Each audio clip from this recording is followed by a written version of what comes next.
Defender.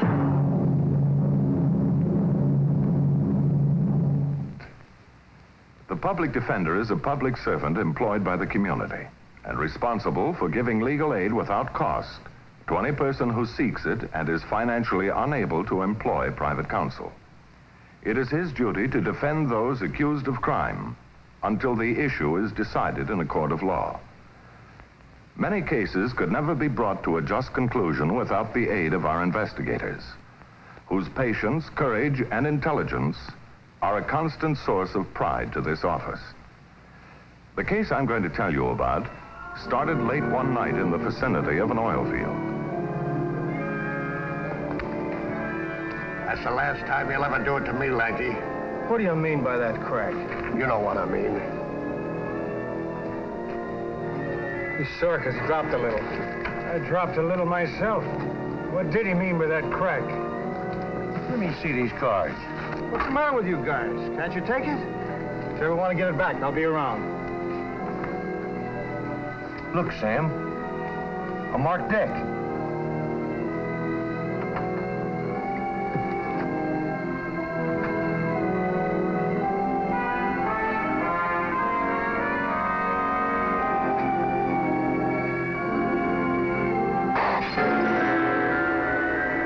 Often a crime will start a series of circumstances that involve other people in serious trouble. That's it? Yeah, he bunks here.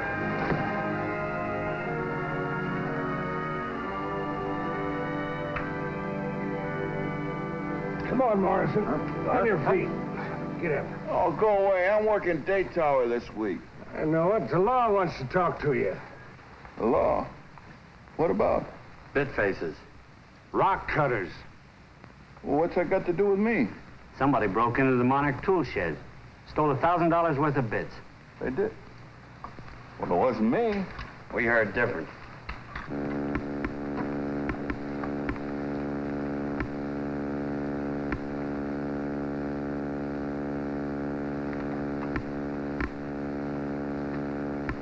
You're barking up the wrong tree, Sheriff. You ain't going to find anything in here. That's what I told him.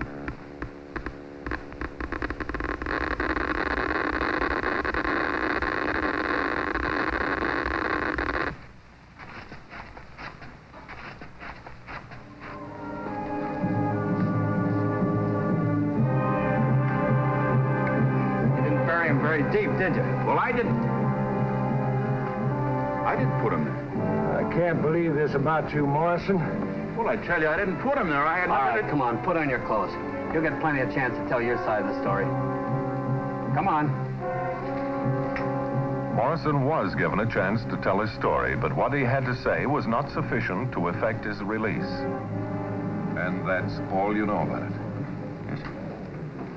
Now, this card, part of the contents of your wallet. How long have you been a member of the Astronomical Society?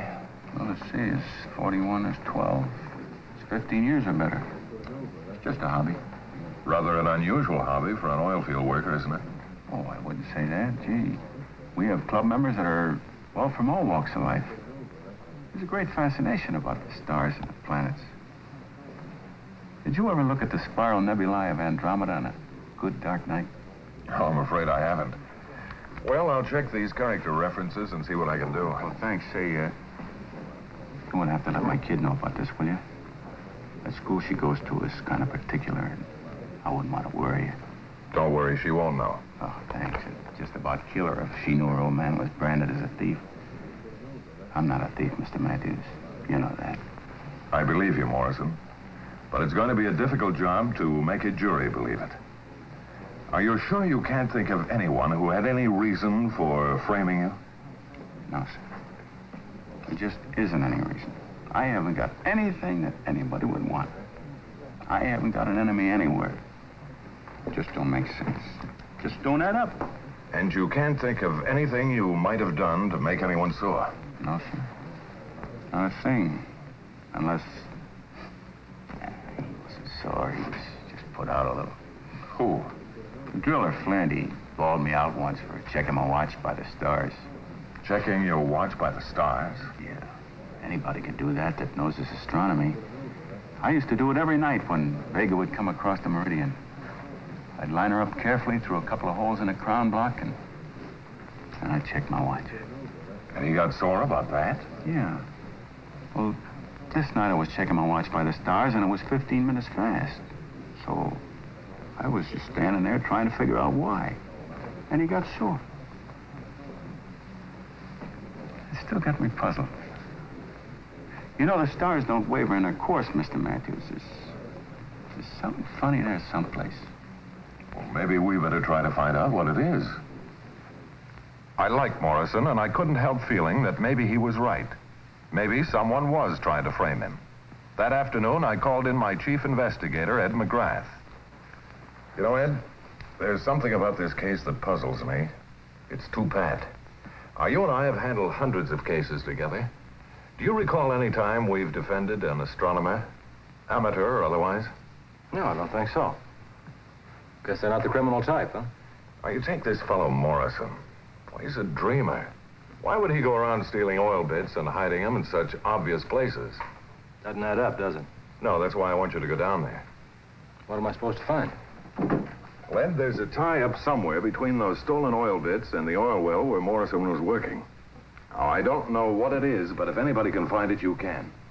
Now, save this off, so Bart, you know this is just another routine assignment. Okay, I'll set up the details with the superintendent. Well, go on.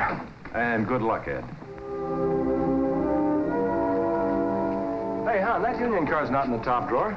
It's in the bottom drawer under your heavy underwear. Oh.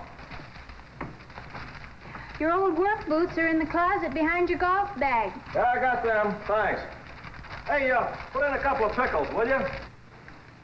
You'll be in enough of a pickle with Penny. Oh, she's old enough to understand. When I have to go on a job, I have to go. I'm old enough to understand, too, but I still don't like it. Especially these undercover things. Why did Mr. Matthews have to pick on you the very night of Penny's school play? A, because I've had oil field experience. And B, because he isn't aware of the fact that my daughter is playing the lead in The Queen of the Golden River. She's been counting on your seeing her so much. Yeah, I know. Well, this guy Morrison's kid's probably counting on seeing her old man get out of the jug, too. Why, I thought she didn't know he'd been arrested. What are you putting all over yourself? She doesn't know yet, but she will if we don't get him an acquittal. It's crankcase oil. How do I look, huh? Tall, dark, and dirty. Oh, you'll pass. No gun? Well, oil field roustabouts don't carry guns as a rule.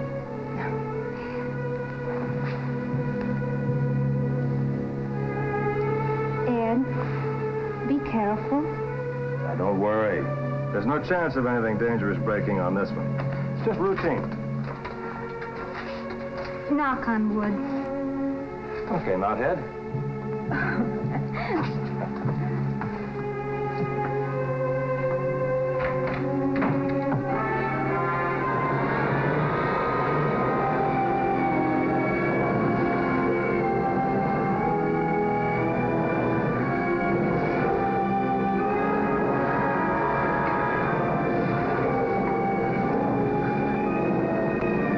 Saying there's anything wrong.